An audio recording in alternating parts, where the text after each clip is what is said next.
I guess I'll just start off with where I've been. No, I didn't go crazy and end up in the psych ward again. Um, I've been dealing with a whole bunch of other crap. I hit the genetic jackpot. I have the BRCA2 gene mutation, which makes me genetically predisposed to a slew of various cancers. And I found this out after I was diagnosed with inflammatory breast cancer, which is a very aggressive form of breast cancer. And at the time when they first staged me, I was stage 3 grade B, meaning my cancer had spread from the lump in my breast to a localized location, other organ, meaning my skin, and also spread to the lymph nodes in the area as well. I went through 5 months of chemotherapy, a radical single mastectomy with axillary lymph node dissection, where they removed my breast and as much skin and tissue as possible, as well as lymph nodes, which they tested for cancer, and many of them did pop positive. And then I went through 6 weeks of daily radiation, Monday through Friday. And then on December 3rd of 2021, I was done with active treatment, and that was the end of that. It was a very difficult time, very trying time for myself and my entire family, especially my kids, and my husband. He had to pick up a lot of the slack that I couldn't because I was sick. And I've been doing really well for about a year now, until I was experiencing some pelvic pain, and I went to my doctor and told them I was experiencing pelvic pain. This is following having had a total hysterectomy and oophorectomy, which is the removal of all of your reproductive organs as well as your ovaries,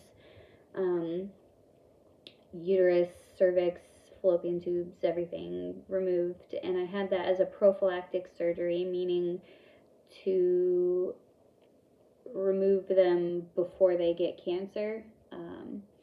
They were not cancerous at the time of surgery, but it was like a preemptive type situation. And I had that in July of 2022, and since then I've been experiencing pelvic pain still, and it's been like 8 months or something. I don't know. So I went back to the doctor, and the doctor sent me for an abdominal CT scan. And in that abdominal CT scan, they found a 1.6 centimeter nodule in my pelvic side wall, as well as a 1.7 centimeter nodule in my lung. So now we're going to do another CT scan on the 16th of this month, followed by a PET scan on the 21st of this month. I've been asking for a PET scan for a year, but insurance wouldn't cover it, which I think is complete bullshit. I think all cancer patients should be allowed to have a PET scan if they feel they need one for various different reasons, to look for spread and also for peace of mind, because cancer really turns you into a hypochondriac. Every little thing you think there's more cancer in you somewhere. But I'm finally getting my PET scan, and I don't know how I feel about it, because I really wanted my PET scan, but I didn't want a reason to have the PET scan, and now I have a reason to have the PET scan, and I don't know. Scanxiety is real. It is very real. You get very anxious before scans. I don't know. I've never had a PET scan before. This is a new experience for me, and I faint with needles too. I'm like the worst with needles, and I'm a human pincushion nowadays.